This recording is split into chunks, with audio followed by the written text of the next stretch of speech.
Hey students, very warm good morning to all of you. Dear student, आज इस lecture में हम बात करने वाले हैं what are the applications of evaporation. इससे प्रीवियस लेक्चर में बच्चों हमने बात करी इवेपोरेशन एक नेचुरल फिनोमिना है, एक नेचुरल प्रोसेस है जिसमें water vapours water energy absorb करके या कोई भी लिक्विड एनर्जी एब्जॉर्ब करके वेपर्स में चेंज हो जाता है। और क्योंकि हमने कहा कि इसमें हीटिंग की रिक्वायरमेंट नहीं होती, दिन हो या रात हो, हर रोज 24 दिन महीने 24 घंटे हमेशा इवेपोरेशन क्या होता रहता है, चलता रहता है। वो अलग बात है कि कभी रेट ऑफ इवेपोरेशन फास्ट हो जाती है, कभी स्लो हो जाती है। क्यों? क्योंकि हमने बात करी कि कुछ फैक्टर्स हैं जो इवेपोरेशन को अफेक्ट करते हैं। आज हम बात करने वाले हैं कि कौन कौन सी एप्लीकेशंस हैं इवेपोरेशन की, मतलब इवेपोरेशन को यूजुअली आप कहाँ कहाँ पर इलुस्ट्रेशन बोल सकते हो, एप्लीकेशन बोल सकते हो कि कहाँ पर देखते हैं। तो अगर मैं सबसे इंपॉर्टेंट बात आपको बताऊं, सबसे पहले कि इवेपोरेशन अगर कहीं पर होगा, evaporation it causes cooling,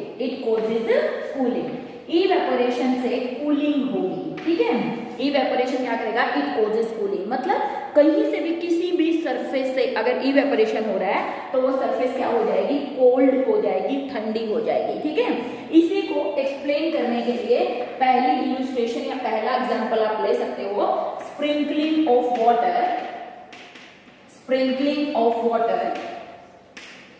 on any surface लिख सकते हो आप, any hot surface, रूफ लिख सकते हो आपके घर का, फ्लोर लिख सकते हो।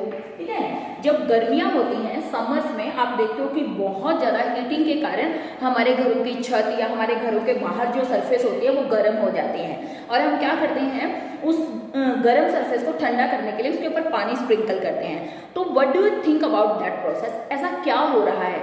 और उसके बाद हमें लगता है कि थोड़ा सा ठंडा हो गया, एटमॉस्फेयर ठंड हो गई है। ठीक है, तो इसका मतलब क्या हुआ, देखिए बच्चे ये जो सरफेस थी, ठीक है, ये सरफेस जो है ये that is very hot surface. ठीक है, चाहे वो रूफ की हो, चाहे वो जमीन हो, कोई भी चीज, जैसे ही इसके ऊपर वाटर स्प्रिंकल किया गया, पानी इसके ऊपर स्प्रिंकल किया गया, देन व्हाट हैपेंस, क्योंकि ये सरफेस हॉट थी, पानी ने क्या किया, इससे एनर्जी को एब्जॉर्ब किया, और एनर्जी को एब्जॉर्ब करके वाटर किस में चेंज हो गया, वाटर वेपर्स में चेंज हो गया। जैसे ही पानी अपने छिड़का, पानी एकदम से एनर्जी एब्जॉर्ब करके वेपर्स में चेंज हो गया।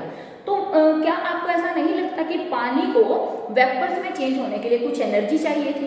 तो वो एनर्जी उन्होंने कहाँ से ली, इस सरफेस से ही तो ली है। इसका मतलब water molecule they absorb the energy from the surface, और उस एनर्जी को जब उन्होंने एब्जॉर्ब किया तो इसका मतलब ये जो हॉट सरफेस है इसकी जो हॉटनेस है वो डिक्रीज हो गई, या इसकी एनर्जी क्या हो गई, डिक्रीज। इसका मतलब ये सरफेस क्या हो गई, कोल्ड सरफेस हो गई। ठीक है, सिमिलरली क्योंकि अब देखो वाटर जब वेपर्स में चेंज हुआ उसके साथ साथ उसने कुछ एनर्जी सराउंडिंग से भी ली होगी, तो इस प्रकार हमारे जो एटमॉस्फेयर है, आसपास का जो एनवायरनमेंट है वो भी क्या हो जाता है, कूल हो जाता है। तो it's mean that why question आ जाए या लिख लेना आप, why we sprinkle water in on roof या on any surface, hot surface in summers, गर्मियों में हम क्यों स्प्रिंकल करते हैं? तो हम क्या बोलेंगे, because the surface is very hot, when we sprinkle water in that, the water it absorb energy from the hot surfaces and get converted into water vapors, and hence the energy of the hot surfaces decreases, it means that they become cold, और हमारा जो atmosphere है, weather है, या जो आसपास का आप बोल सकते हो एरिया है, वो क्या हो जाएगा, सरफेस क्या हो जाएगी, ठंडी हो जाएगी। तो पहली एप्लीकेशन। ठीक है, सेकेंड यू कैन सी कि एप्लीकेशन इवेपोरेशन आप बोल सकते हो, क्योंकि हमने कहा कि यहाँ पे भी क्या हो रहा है, इवेपोरेशन हो रहा है, पानी किसमें चेंज हो रहा है, वेपर्स में चेंज हो रहा है, हमने हीट नहीं किया, नेचुरल प्रोसेस है। ठीक है, तो दूसरी आप एप्लीकेशन यहाँ पर देख सकते हो किस चीज में, कि आप क्या करिए, जो स्वेटिंग होती है, जब हमें बहुत ज्यादा स्वेट आता है तो भी हमारी बॉडी क्या करती है, ठंडा फील करती है। ठीक है ना, आफ्टर स्वेटिंग, और जब हम बहुत ज्यादा प्रेस्पिरेशन कर रहे हैं तो बहुत ज्यादा पसीना आ रहा है, our body feel cold, our body feel cool. ठीक है, ऐसा क्यों होता है? देखिए, जब हमें बहुत सारा पसीना आ जाता है, यानी कि हम कोई एक्सरसाइज करके आए, हमारी बॉडी बहुत ज्यादा गर्म हो गई है, जब बॉडी गर्म हो गई है तो बहुत सारा पसीना हमारी बॉडी से निकलता है। ठीक है, अगर आप जाते ही फैन के नीचे बैठ जाते हैं, नॉर्मली भी इवेपोरेशन तो हमने कहा कि हमेशा होता ही रहता है, जैसे आप फैन के नीचे बैठे तो जो वाटर वेपर्स हैं वो जो हमारा पसीना है मतलब वाटर है वो क्या करेगा, it get converted into water vapours, मतलब इवेपोरेशन स्टार्ट होगा। और इवेपोरेशन के लिए जो पानी है उसको एनर्जी कहाँ से मिलेगी, वो क्या करेगा, हमारी बॉडी से एनर्जी लेगा और वेपर्स में चेंज हो जाएगा। तो क्योंकि स्वेट हमारी बॉडी से एनर्जी लेकर इवेपोरेट हो रहा है, इट्स मीन दैट बॉडी का टेम्परेचर क्या हो जाता है, कोल्ड हो जाता है, यानी कि ठंडा हो जाता है, डिक्रीज हो जाता है। That is why we feel cool after lots of perspiration. ठीक है, बहुत ज्यादा जब पसीना हमें आता है उसके बाद हमारी बॉडी ठंडा हो जाती है।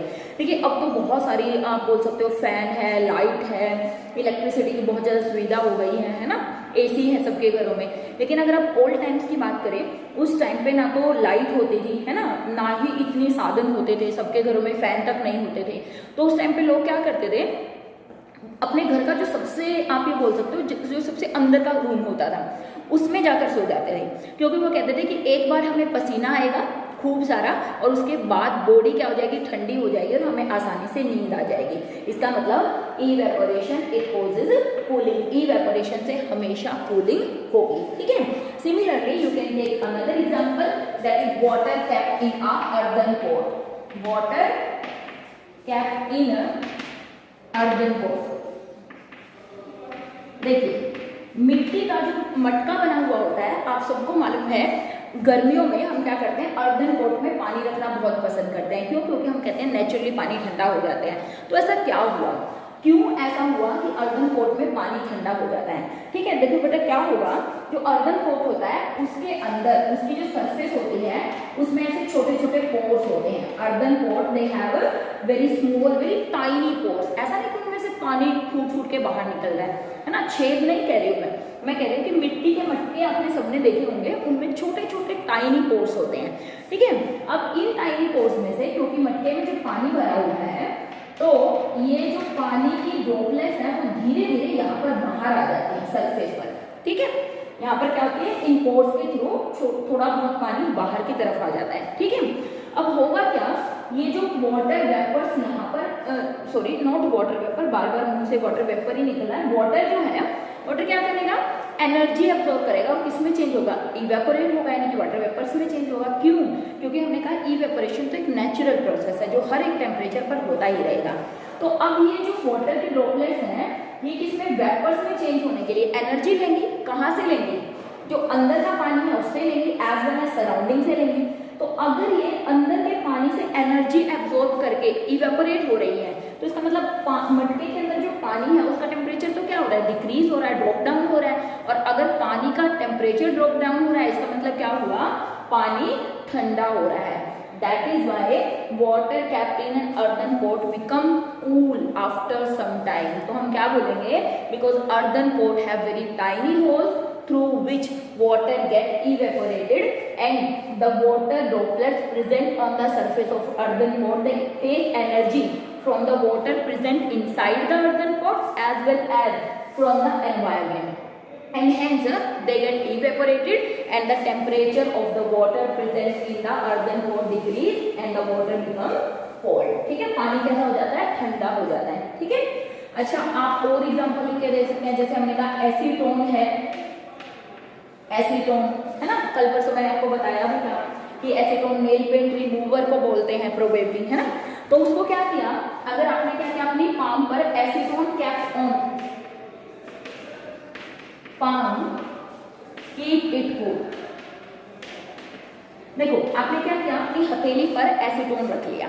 ठीक है, और जो एसीटोन होता है उसका बॉइलिंग पॉइंट बहुत कम होता है। तो एसीटोन क्या करेगा, हमारी हाथ की हथेली से यानी कि हमारी बॉडी से एनर्जी लेगा और इवेपोरेट हो जाएगा। क्योंकि उसने पाम से एनर्जी ली है यानी कि हथेली से एनर्जी ली है, तो आप ये मान सकते हो हथेली का टेम्परेचर क्या हो जाएगा, ठंडा। तो that is why our palm become cool if we kept acetone in on it, because acetone का बॉइलिंग पॉइंट होता है बहुत कम। It absorb the energy to get evaporated, और एनर्जी कहाँ से ले रहा है, हमारे हथेली से, क्योंकि हमने हथेली पर उसको रखा हुआ है। दैट इज व्हाई वो क्या हो जाएगी, ठंडी हो जाएगी। ठीक है, next example you can take जो डेजर्ट कूलर होता है, desert cooler cools better on a hot dry day, hot dry day। कि जो डेजर्ट कूलर होते हैं उसके अंदर भी सेम प्रोसीजर कैरिड आउट हो रहा होता है। देखिए कूलर के अंदर क्या है, पानी है, ठीक है, और जब पानी सर्कुलेट होता है तो जो वुड के पैड्स बने होते हैं, यानी कि जो लकड़ी लगी होती है साइड में कूलर में, तो पानी क्या करता है वहां पे सर्कुलेट होता है और वहां से फिर क्या करता है पानी इवेपोरेट होता है, ठीक है। और जब वो इवेपोरेट होता है तो जो पानी अंदर होता है उससे एनर्जी लेकर ही वाटर क्या करता है, इवेपोरेट होता है through the pads of that wooden pads आप बोल सकते हो उनके थ्रू। तो उसके कारण क्या होता है, अंदर का जो पानी होता है उसका टेम्परेचर क्या हो जाता है, डिक्रीज हो जाता है। दैट इज वाई वहां पे क्या होगा, डेजर्ट कूलर क्या करेगा, कूलिंग करेगा। मैंने कहा कि बेटर कूलिंग होना हॉट ड्राई डे। अब देखो जितनी ज्यादा गर्मी होगी उतना ही ज्यादा रेट ऑफ इवेपोरेशन होगा, जितना रेट ऑफ इवेपोरेशन होगा उतना ही डेजर्ट कूलर क्या करेगा, कूलिंग करेगा। तो this is also the application कि why desert cooler cools better on a hot dry day. ऐसा तो हमेशा करता है, लेकिन ह्यूमिडिटी वाले टाइम उसमें थोड़ा सा कम करता है ना। ये चीज तो हमने देखी, हम कहते हैं कि जब ह्यूमिडिटी होती है तो कूलर इतनी ज्यादा कूलिंग नहीं करता है, इनफैक्ट मतलब चिपचिपापन आना शुरू हो जाता है। उसका रीजन यही होता है क्योंकि उस टाइम पे रेट ऑफ इवेपोरेशन कम होती है, और हमने कहा इवेपोरेशन जितनी ज्यादा होगी कूलिंग भी उतनी ही ज्यादा ही होगी, ठीक है। आप देखना चाहे और एप्लीकेशन देख सकते हैं। देखिए क्या हम क्या करते हैं, we wear cotton clothes, cotton और लाइट कलर क्लॉथ्स बोल सकते हो, light colour clothes in summer. गर्मियों में हमें प्रेफर किया जाता है कि कॉटन क्लॉथ्स वेयर करने चाहिए, है ना, या लाइट कलर के क्लॉथ्स वेयर करने चाहिए। ऐसा क्यों है, क्योंकि देखिए गर्मियों में हमें बहुत प्रेस्पिरेशन होती है, प्रेस्पायर लो, बहुत सारा पसीना आता है, ठीक है। जैसे ही पसीना आएगा तो कॉटन क्लॉथ क्या करते हैं, दे एब्जॉर्ब दिस वाटर, है ना, उस वाटर को, जो पसीना हमारी बॉडी से निकल रहा है, जो स्वेटिंग हमें हो रही है, तो कॉटन के क्लॉथ क्या करेंगे, उसको एब्जॉर्ब करेंगे। अब कॉटन के क्लॉथ से वो क्या करेगा, बाहर भी जाएगा, है ना। तो जब वो इवेपोरेट हो रहा है तो जो स्वेटिंग है वो क्या कर रही है, वो हमारी बॉडी से एनर्जी ले रही है ना। तो जब बॉडी से एनर्जी ले रही है तो बॉडी का टेम्परेचर क्या हो जाता है, ठंडा हो जाता है। और देखिए अगर आपने कोई सिंथेटिक कपड़ा डाला हुआ है, अगर सिंथेटिक कपड़ा डाला हुआ है तो डेफिनेटली उस सिंथेटिक कपड़े से जो पसीना हमारी बॉडी पर है वो बाहर की तरफ जाएगा ही नहीं। क्यों नहीं जाएगा, क्योंकि सिंथेटिक कपड़ा मतलब सरफेस को क्या कर लेता है, कवर कर लेता है। कॉटन क्या करता है, उसको एब्जॉर्ब कर लेता है और फिर हेल्प करता है उसकी इवेपोरेशन में। लेकिन जो इवेपोरेशन हो रही है वो तो हो कहाँ से रही है, हमारी बॉडी से एनर्जी ले रहे हैं। देखिए सीधी सी बात, एक बात को हमेशा याद रखना, इवेपोरेशन में जो मॉलिक्यूल्स हैं वो क्या करते हैं, एनर्जी लेते हैं, ठीक है। और एनर्जी लेकर क्या करते हैं, उनकी काइनेटिक एनर्जी आप बोल सकते हो बढ़ जाती है और उनकी टेंडेंसी हो जाती है एस्केप करने की, भागने की, मतलब सरफेस को छोड़कर वेपर्स में चेंज होना शुरू कर देते हैं। तो इन सभी प्रोसेसेस में वही हो रहा है कि जो मॉलिक्यूल्स ऑफ वाटर है या मॉलिक्यूल्स ऑफ एनी लिक्विड है, दे टेक एनर्जी फ्रॉम, आप बोल सकते हो किसी भी फॉर्म में, जब जितने भी हमने एग्जांपल्स लिए हैं उन सब में कहीं ना कहीं से वो एनर्जी एब्जॉर्ब कर रहे हैं। और जिस सरफेस से या जिस जगह से वो एनर्जी एब्जॉर्ब कर रहे हैं उस जगह का टेम्परेचर क्या हो जाता है, डिक्रीज हो जाता है। इसका मतलब इवेपोरेशन के कारण ही क्या हो रही है, कूलिंग हो रही है। तो दैट इज व्हाई हम कह रहे हैं सभी प्रोसेस में एक जैसा ही काम हो रहा है कि मॉलिक्यूल्स जिनकी काइनेटिक एनर्जी ज्यादा हो या जिनकी टेंडेंसी हो एस्केप करने की बाय एब्जॉर्बिंग एनर्जी, तो वो क्या करते हैं, एनर्जी एब्जॉर्ब कर लेते हैं और जिस सरफेस से एनर्जी एब्जॉर्ब कर देते हैं उसका टेम्परेचर गिर जाता है, फॉल हो जाता है, जिसके कारण कूलिंग हो जाती है, ठीक है। तो that is why we wear cloth, light colour के क्लोथ्स क्यों वेयर करते हैं, क्योंकि लाइट कलर जो होता है वो बेड कंडक्टर होता है हीट का, है ना। जैसे काले कपड़े अगर आप गर्मियों में पहन लेंगे या डार्क कलर के क्लोथ पहन लेंगे तो वो रेडिएशन को बहुत ज्यादा एब्जॉर्ब करता है, जिसके कारण बहुत ज्यादा गर्मी लगेगी। आप सिर देख लो, हमारा सिर जो होता है ब्लैक होता है ना, अगर हम धूप में खड़े हो जाएं तो ब्लैक कलर बहुत अच्छा एब्जॉर्बर है हीट का, तो हमारा सिर बहुत ज्यादा गर्म हो जाता है। तो इसीलिए, और जो लाइट कलर होते हैं वो रिफ्लेक्टर होते हैं, मतलब बहुत अच्छे एब्जॉर्बर नहीं होते, पुअर एब्जॉर्बर होते हैं हीट के, एनर्जी के, इसीलिए हमें गर्मी कम लगती है। और कॉटन क्लॉथ किस में हेल्प करते हैं, इवेपोरेशन में हेल्प करते हैं, क्योंकि कॉटन क्लॉथ पसीने को एब्जॉर्ब करके उसको बाहर की तरफ निकालने में सहायता करते हैं। तो that is why we wear cotton cloth. And another one you can take example, जैसे आप डॉक्टर के पास गए, डॉक्टर क्या करता है, एनेस्थीसिया देता है हमें। मान लिया हमें कहीं चोट लग गई, हमें कोई ऐसी जगह अल्सर सा हो रखा है जिसमें डॉक्टर को कट लगाना है, तो डॉक्टर क्या करते हैं, उससे पहले हमें या तो इंजेक्शन लगाते हैं या हमारी बॉडी पे या जिस पोर्शन पे उन्हें कोई कट वगैरह करना है वहाँ पे क्या करते हैं, कुछ आप बोल सकते हो एनेस्थेटिक एजेंट स्प्रिंकल करते हैं, जैसे ईथर यूज करते हैं, पहले क्लोरोफॉर्म यूज करते थे, लेकिन क्लोरोफॉर्म आजकल यूज नहीं करते हैं, क्योंकि क्लोरोफॉर्म से कभी ऐसा होता है कि क्लोरोफॉर्म पॉइजनस सब्सटेंसेस में चेंज होकर और जो पेशेंट होता है उसकी डेथ हो जाती है, तो इसलिए आजकल क्लोरोफॉर्म यूज नहीं करते। क्या यूज करते हैं? ईथर। अब मान लिया मेरे हाथ पे यहाँ पे ईथर स्प्रिंकल किया, ठीक है। ईथर जो है ये बहुत ज्यादा वोलेटाइल है, यानी कि इसका बॉइलिंग पॉइंट बहुत ज्यादा कम है। तो अब जैसे ही ईथर यहाँ पर स्प्रिंकल किया तो ईथर क्या करेगा, मेरे इस वाले पोर्शन से हाथ से क्या करेगा, एनर्जी लेगा और वेपर्स में चेंज हो जाएगा।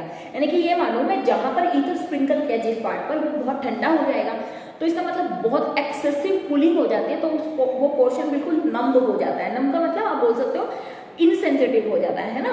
अगर हमें कोई इंजेक्शन लगाया जाता है, जैसे मान लिया किसी ने अगर दांत निकलवाया हो या आपके पेरेंट्स ने कभी निकलवाया हो, तो वो पहले क्या करते हैं, आपको ये कहते हैं कि इंजेक्शन लगाते हैं जिससे हमें पता नहीं चलता, दर्द महसूस नहीं होता। तो बिल्कुल ठीक ईथर भी क्या करता है, उस जगह को इतना कूल कर देता है कि वो पोर्शन नम्ब हो जाता है। अब डॉक्टर को अगर कहीं पे कट लगाना है या कोई चीज ऐसी करनी है जहां हमें दर्द हो रहा है, तो वो पोर्शन नम्ब हो जाएगा और डॉक्टर जब भी कोई कट वगैरह लगाएंगे तो उससे हमें पता नहीं चलेगा। तो वहां पर भी क्या हो रहा है, इवेपोरेशन के कारण एक्सेसिव कूलिंग हो रही है। तो this is also the application of that is evaporation या इल्यूस्ट्रेशन आप बोल सकते हो। सिमिलरली कोई प्लेयर है, खेलते खेलते गिर गया, उसको चोट लग गया है ना, तो हम कहते हैं कि उसको कूल पैड्स लगाए जाते हैं ना, ठंडे वो बर्फ के पैड्स लगाए जाते हैं। तो उसका रीजन क्या है कि जो आइस है वो क्या करती है, एनर्जी अब्जॉर्ब कर लेती है जिस पोर्शन पे चोट लगी है, तो वहां पर कूलिंग हो जाती है ना, एक्सेसिव कूलिंग। और एक्सेसिव कूलिंग से वो पोर्शन नम बन जाता है, मतलब नम का मतलब मैं क्या बोलूं, सुन्न बोल सकते हो, वो जगह क्या हो जाती है, सुन्न हो जाती है ना, तो वहां पे दर्द थोड़ा सा कम महसूस होता है। तो this is all about the application of evaporation, कि किस तरीके से मॉलिक्यूल्स एटमॉस्फेयर से, सराउंडिंग से, बॉडी पार्ट से एनर्जी को एब्जॉर्ब करते हैं, वहां का टेम्परेचर डिक्रीज करते हैं और कूलिंग कर देते हैं। तो ये सभी के सभी आप बोल सकते हो all these are the applications of evaporation, ठीक है। तो ये जो सभी क्वेश्चन हैं मुझे, ये जो सभी क्वेश्चन हैं ये आपको एनसीईआरटी की बुक में मिल जाएंगे। आपसे पूछा जाएगा कि why the water keeping and earthen pot become cool, क्यों हो जाएगा due to evaporation, why a desert cooler cools better on a hot dry day, because on a hot dry day there is a lot of evaporation that hence cooling occurs more and many more. इस तरीके के काफी सारे question आपको मिल जाएंगे जो मैं आपको शेयर भी कर दूंगी, ठीक है। फिर हम बात कर रहे हैं what is the difference between boiling and evaporation. What is the difference between boiling and evaporation? देखिए बच्चे, इवेपोरेशन तो एक सरफेस फिनोमिना, यानी कि इवेपोरेशन हमेशा ऊपर वाले मॉलिक्यूल से होता है, नीचे वाले मॉलिक्यूल से नहीं होता है। यानी कि हमने कल भी बात करी थी कि अगर मैं कहूँ कि मेरे पास यहाँ पर वाटर मॉलिक्यूल्स हैं बहुत सारे, तो जो इवेपोरेशन होता है इस वाले पोर्शन को हम बोलते हैं सरफेस, इस वाले पोर्शन को हम बोलते हैं बल्क। तो इवेपोरेशन इन वाले मॉलिक्यूल्स का नहीं होता, उन मॉलिक्यूल्स का होता है जो सरफेस पर होते हैं, क्योंकि सरफेस पे जो प्रेजेंट होते हैं मॉलिक्यूल उनकी एनर्जी ज़्यादा होती है और उनकी एस्केपिंग टेंडेंसी ज़्यादा होती है, मतलब सरफेस को छोड़ के वेपर्स में चेंज होने की टेंडेंसी ज़्यादा होती है। तो अगर हम बात करें व्हाट इज बॉइलिंग, बॉइलिंग भी वही है कि लिक्विड का इसमें चेंज हो जाना, वेपर्स में चेंज हो जाना, ठीक है। और इवेपोरेशन भी वही है, बिल्कुल सेम, लिक्विड का इसमें वेपर्स में चेंज हो जाना। The only difference is that boiling occur at boiling point. किसी भी लिक्विड को वेपर्स में चेंज करने के लिए उसको मुझे बॉयल करना पड़ेगा, मतलब यहाँ पर heating is required, heating is required, ठीक है। तो अगर मुझे डिफाइन करना व्हाट इज बॉइलिंग, तो हम क्या बोलेंगे, conversion of any liquid into its vapour at its boiling point is known as boiling. Boiling point पर यानी कि उबालना हमें इसको पड़ेगा, हीटिंग वहां पर क्या होगी, रिक्वायर होगी, आपको उसको बॉयल करना पड़ेगा। But evaporation it is a natural process in which liquid convert into vapours at any temperature, at any temperature, या बोल सकते हो बिलो बॉइलिंग पॉइंट, या क्या बोल सकते हो बिलो बॉइलिंग पॉइंट। किसी भी टेम्परेचर पर हमेशा लिक्विड वेपर में चेंज होता रहता है, ठीक है, फर्स्ट डेफिनेशन। सेकेंड आप बोल सकते हो it is artificial process, it is a artificial process, मतलब हमें हीटिंग करनी पड़ेगी, पानी को अगर मेरे को उबालना है तो मेरे को उसको गैस पे रखना पड़ेगा, ठीक है। और ये क्या है, इट इज नेचुरल प्रोसेस, ये एक नेचुरल प्रोसेस है, नेचुरली अगर होता है, इसमें कोई आर्टिफिशियल काम की जरूरत नहीं होती। तीसरा मैं कहा it is bulk phenomena, it is a bulk phenomena. Bulk का मतलब ये हुआ बेटा कि देखो जब आपने पानी मान लिया, यहाँ पर पानी है, मैं इसको क्या कर रही हूँ, हीट करना मैंने इसको शुरू किया, नीचे मैंने यहाँ बर्नर लगा रखा है। तो अब देखना हमेशा पानी पहले नीचे से गर्म होगा, ये वाले नीचे वाले मॉलिक्यूल ऊपर की तरफ जाएंगे। पानी को कभी गर्म करके देखना, नीचे से जब आप गर्म करते हो तो नीचे जो बल्क में पार्टिकल होते हैं वो हल्के होकर ऊपर जाते हैं, है ना। तो इसका मतलब हीटिंग शुरू होती है बल्क से, बल्क से फिर जो मॉलिक्यूल पहले हीट होते हैं फिर वो ऊपर की तरफ इवेपोरेट होना शुरू हो जाते हैं, है ना। और जो ऊपर ठंडे मॉलिक्यूल्स होते हैं वो नीचे की तरफ आते हैं। इसका मतलब प्रोसेस कहाँ से स्टार्ट होता है, बल्क से स्टार्ट होता है। तो ये तो बल्क फिनोमिना है, यानी कि हीटिंग ऑफ मॉलिक्यूल्स जो होती है वो बल्क की होती है, ना कि सरफेस वाले मॉलिक्यूल की। और ये कैसा है, it is surface phenomena, it is surface phenomena. ये एक सरफेस फिनोमिना है, बट इवेपोरेशन कैसा है, एक नेचुरल फिनोमिना है, एक सरफेस फिनोमिना है, ये आर्टिफिशियल फिनोमिना और ये बल्क फिनोमिना है। यहाँ पर आपको हीट करना पड़ेगा, यहाँ पर आपको कोई हीटिंग की रिक्वायरमेंट नहीं होने वाली है। मेरी तरफ से जैसे हम बात करें बॉइलिंग है, इससे कभी कूलिंग नहीं हो गई, नो कूलिंग अपर, लेकिन यहाँ पे it causes cooling, it causes cooling. आप जब इवेपोरेशन करते हो तो कूलिंग होती है, लेकिन बॉइलिंग से कूलिंग नहीं होगी, इनफैक्ट हीटिंग ही बढ़ेगी। तो these are some of the differences between evaporation and boiling. तो आप ये डिफरेंसेस लिखिएगा। देखिए एक पॉइंट और नोट कर सकते हैं, यहाँ पर हमने कहा कूलिंग होती है और ये वैसे मैंने यहाँ पे लिख दिया बल्क फिनोमिना, लेकिन ऐसा नहीं है कि सिर्फ बल्क वाले मॉलिक्यूल होते हैं। यहाँ पर बल्क और सरफेस दोनों से ही हीटिंग होती है, लेकिन फिर भी जो प्रोसेस स्टार्ट होता है वो बल्क से ही होता है। तो इसलिए मैंने इसको लिख दिया कि ये बल्क फिनोमिना है। तो बच्चों इस चैप्टर को पढ़िएगा, अगर आपको कोई डाउट है कमेंट सेक्शन में आप कमेंट कर दीजिएगा। अच्छे से रीड करिएगा इसकी एप्लीकेशन, क्योंकि ये बहुत ज़्यादा इंपॉर्टेंट टॉपिक है। तो मिलेंगे नेक्स्ट लेक्चर में, तब तक हैव अ नाइस डे बच्चों।